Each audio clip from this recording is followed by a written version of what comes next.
Yeah, yeah, yeah. It's the singers, the singers only. Singers only. Hey, you guys, it's Kristal Cherelle from Indie Artist School. Welcome to the Singer's Arsenal. Today we're going to talk about vocal arrangement. This is really regarding vocal harmonies and melodies.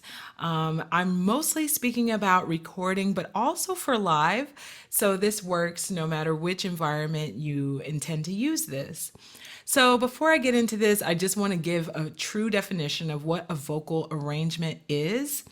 Vocal arrangement refers to the way a song is sung, as well as the way the vocals, including the lead, background vocals, including harmonies and other melodic ad-libs, are arranged in the song, how they are intertwined with each other and how they work together into something very harmonious and pleasing to the ear.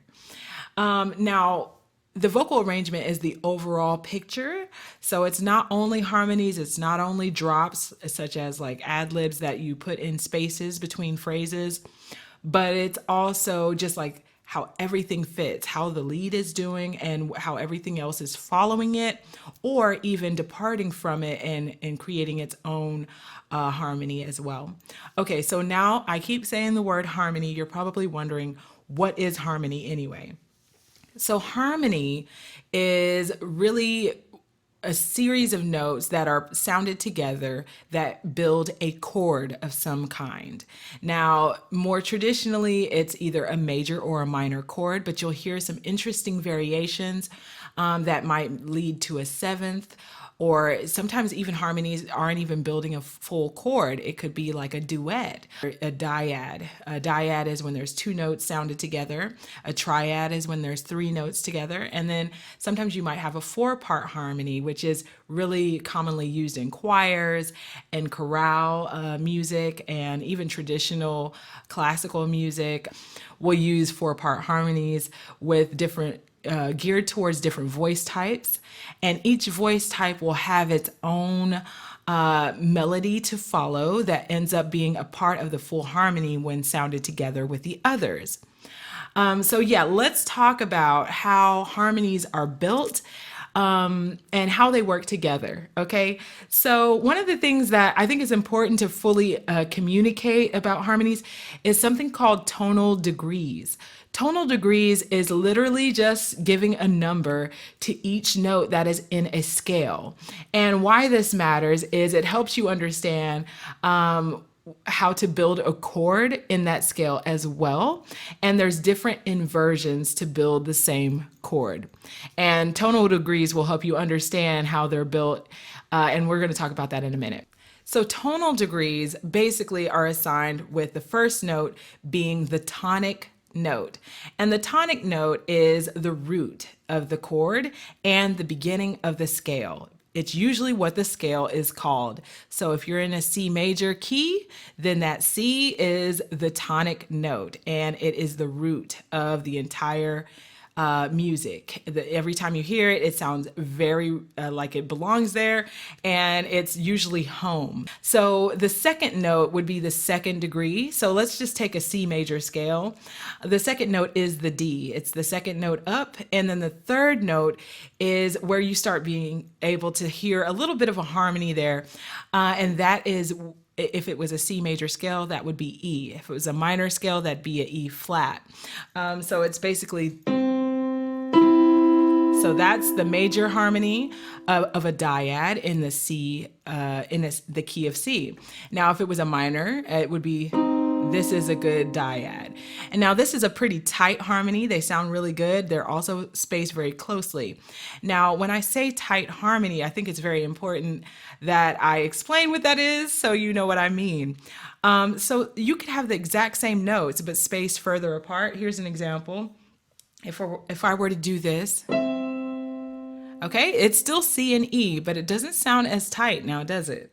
I could even do it like this if it was a minor, right? Now, what's happening is that those are so far apart that they almost don't even sound harmonious. A lot of times when you go to arrange a harmony and you're building chords, it's really important that you build them as closely together as possible for you to get that true like tinkly feeling when you know that it's harmonious and it just sounds like butter. I can't really describe it any other way. I love harmonies, guys. But yeah, it just sounds really good together. And a good example of someone who really understands how to get that tight harmony with not even building a full chord, but just a dyad would be Ashley J. She is a wonderful vocal arranger. I love her arrangements because they're always very tight and they're also interesting.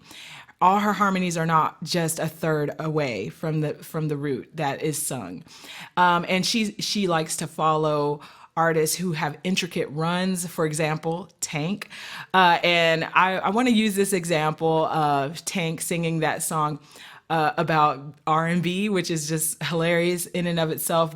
They demonstrate, how to sing harmonies and runs very well and together, and it's a tight harmony, guys, very tight. So let me pull that up right now. Yeah.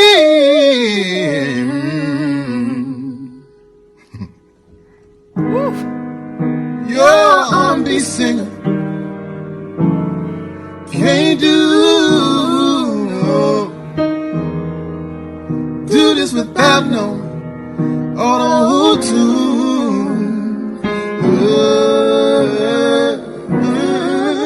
So I want to pause here. Everything, we don't even have to listen to the whole thing, but I just want you to know, she not only moves with him, she also departs from his melodic line. As I told you earlier, when we were talking about harmonies, is like you don't necessarily have to follow the exact pattern as the lead. You can vary it and just sing a different inversion of a chord, or embrace a different interval, or stay where you are to build a little bit of a pull. And she did that. Did you hear how she stayed same? She stayed put, because where he was going, and the reason she stayed there, guys, is because it builds tension. Because in the tonal degree that he's in, it's really about to go back to home, the tonic degree. And it felt like it resolved at the end. It just sounded so good together. And that's what I mean. These harmonies are meant to create a feeling, and they work really well together when they are planned, or if you have a really good understanding of what different harmonies sound good together in different spaces. The reason why I like Ashley J is because she is moving along with him with ease. And a lot of times it's kind of hard sometimes to create a whole vocal line that moves that fast.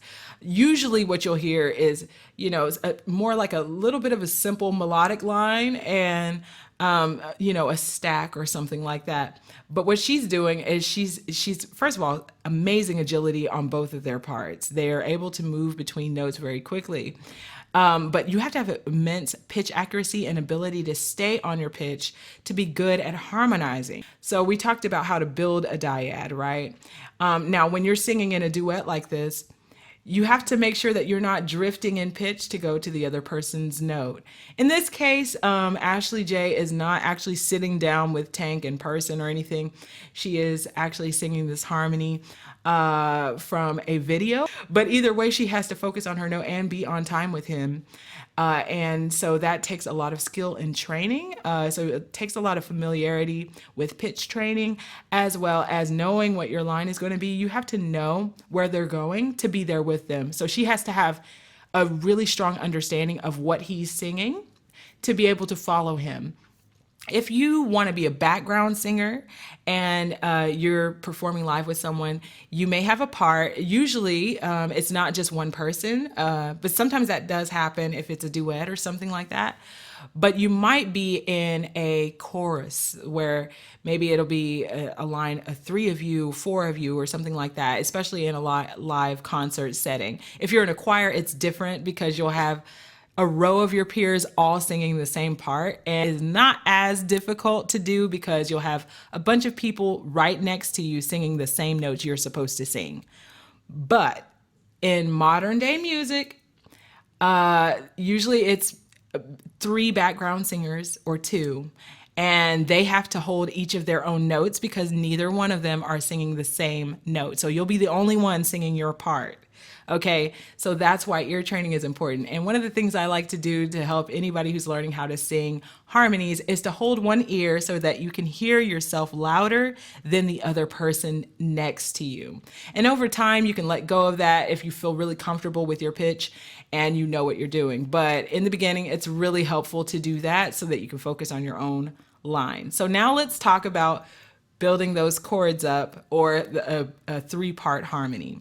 So 3-part harmony is very interesting too, because not only does it incorporate the lead or whatever the tonic note is. Sometimes the lead is not singing, the root of the song, of the key or anything, but it's just who everybody's following. Okay, so you want to build usually a 3rd and a 5th above if you're creating a major or a minor chord. The 1st, 3rd, and 5th notes, degrees of the scale, will be sung together. An example of that in C major would be this. All together, like that. And if it was minor, it would be like that.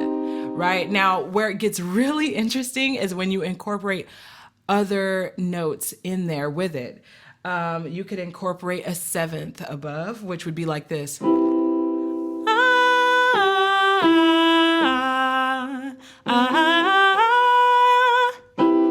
Okay, and that sounds pretty cool. Now, something you can do with all of these chords that I'm playing, there are inversions. I'm playing this in a way where all the notes are evenly spaced apart from each other. Now, let's just take that 3-part harmony I played earlier. Now, if I were to space it like this, now the C is a lot further away from the other 2 notes. So it might sound like it's standing alone. And that's okay if that's what you want. Sometimes that's fine. But a lot of times if you want a tight harmony, like I said earlier, you want the notes to be played as closely together as possible. So inversions are where you can space things apart and have certain things closer. Even sometimes you could have things like really close together. And usually that ends up sounding a little bit more like it needs to resolve to something else. But that's super tight in one end and then far apart on the other. So as you're building harmonies in your recordings, some things to keep in mind is to make sure that you have a good solid foundation first before you build harmonies. You want to make sure your lead is exactly the way you want it to be. Okay, so when you record the song, get the fundamentals of the song done. Okay. And then you can find spaces in the song where it's lacking something, where it needs a little extra, something where you can emphasize a word that will make it stand out more. And that's a really good use of harmonies. While I really enjoyed sharing with you guys Ashley J and Tank, that duet is amazing. It shows vocal ability and how wonderful their ears are. A lot of times when you listen to recorded music or for the first time, you won't hear harmonies through the entire main melody. That's usually not how vocal arrangement works. But what she's doing is something that you might hear in a drop, okay? So a drop is like a vocal ad-lib, and you can stack a vocal ad-lib. So you could do it with a harmony that moves in the same melodic direction. So like how Ashley J and Tank did. She followed him, she moved with him. You could do a vocal run drop. That would be, say you're singing a line and you pause and you sing a little run in between. Well, you can also harmonize with that, and that's a good use of a drop. Sometimes, I know I just said stack earlier. Stacks don't always mean that they're harmonies. Stacks can also just be, giving it a chorus effect by singing in unison on top of each other just to add more dimension. That's something you can also do in your vocal arrangements. Usually the stack happens in the hook of the song. So you'll put drops in the verses. Harmonies even can be on top of those in those ad libs, the drops I'm referring to, as well as the chorus will have the stack, and you can also harmonize in your stack, right? So you can have a chorus, a choir effect if you want to in your hook. Now that's a style choice, so you don't have to do it that way. I'm just letting you know that it's possible. And there's one other aspect that I haven't really talked about, and that is polyphony. That is when instead of harmony, polyphony is not just notes that are following the same melodic direction as the lead in a dyad or a triad, but also maybe going in different directions or, experimenting. So melodies that are on top of each other that end up being harmonious, even though they're not following the same patterns. And someone I like that plays around with this and stacks like several different harmonies on top of them is Jacob Collier. He's really amazing at vocal arrangement as well. We're gonna go ahead and take a look at him singing along with what we just heard. So this is gonna be so much fun. Here we go. Yeah.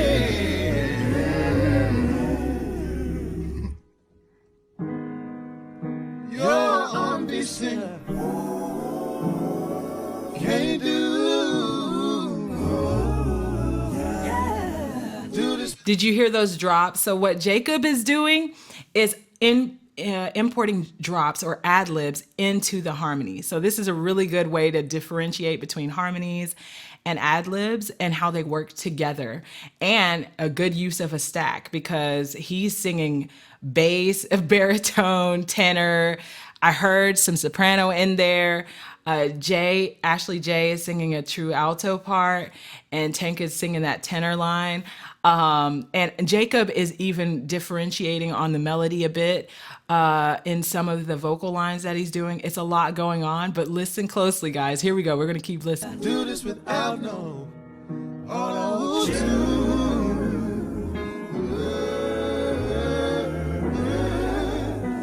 Then you need to get yourself a new guy. You need to find a new guy. He can't even sing.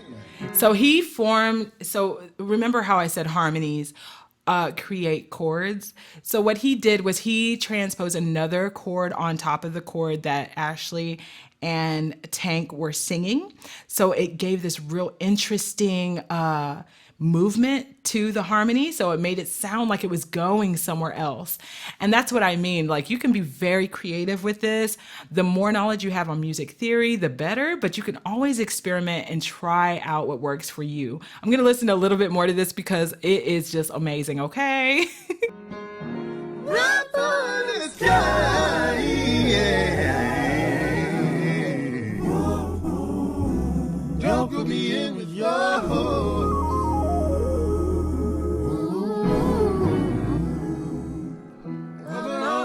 And he did something else that I think is important to talk about.